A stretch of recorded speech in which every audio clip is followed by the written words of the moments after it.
Good morning. Today we're going to learn how to make clove tincture. These are the items that you will need. Alcohol.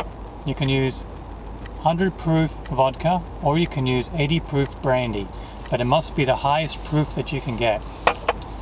You will need a jar. In this case I've used a canning jar. Tablespoon. Measuring cup.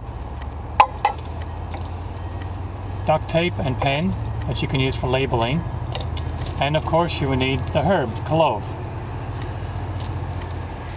What we're going to do is we're going to put 2.5 tablespoons of powdered clove into the jar.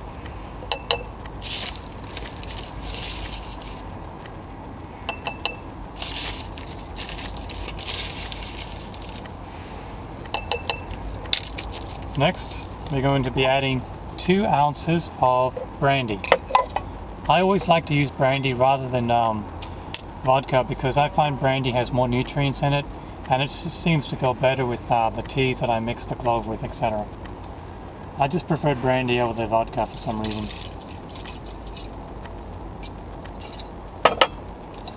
Okay, this is 2 ounces. You guys can see that. We've got 2 ounces of brandy.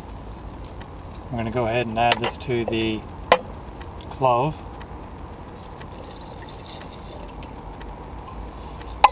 Now because we have a metal lid right here and we have alcohol, there's going to be a chemical reaction with the metal and the alcohol, and that can cause the metal to fall into the tincture through a chemical reaction. It will actually etch into the lid.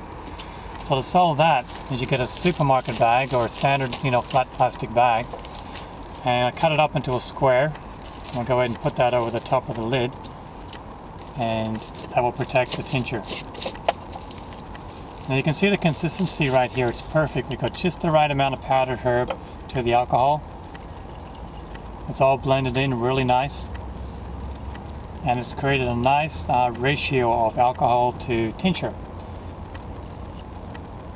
It's important that you have the right ratio of herb to the alcohol, because if you don't, you'll either have too much and the tincture will become over diluted, or you won't have enough alcohol, or the tincture won't become dissolved enough. So you've got to use the right consistency and the right ratio, and this is exactly what you want to have. The next important part is to label, because we're going to be shaking this up every single day for the next 6 to 8 weeks. So I like to use duct tape because it's resistant to moisture, and a nice solid ink pen. So we're going to start by labeling the date, which is July 5th. I'm going to put down the herb that we used. In this case we're using clove. And we're going to put down the alcohol that we used, which is brandy.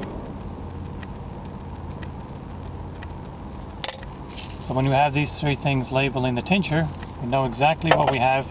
So 6 to 8 weeks later, when we go ahead and drain it out by using a coffee filter, we'll know exactly the type of tincture that we have. So after 6 to 8 weeks, this is what the tincture will look like. This is a clove tincture I made last year. As you can see, the clove is like a bit of a brown color.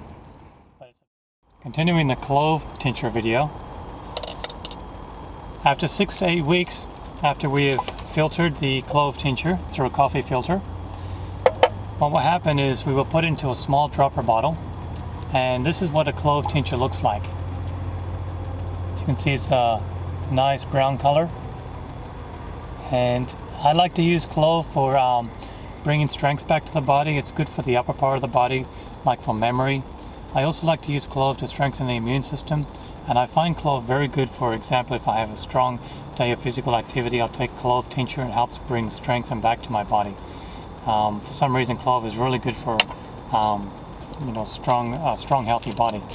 Anyway, that's how you make a clove tincture. Remember, these need to be shaken up every single day for about 6 to 8 weeks, and then they're filtered out into the tincture bottle. Anyway, thanks for watching. Much success and luck in your tincture making adventures. Have a wonderful day.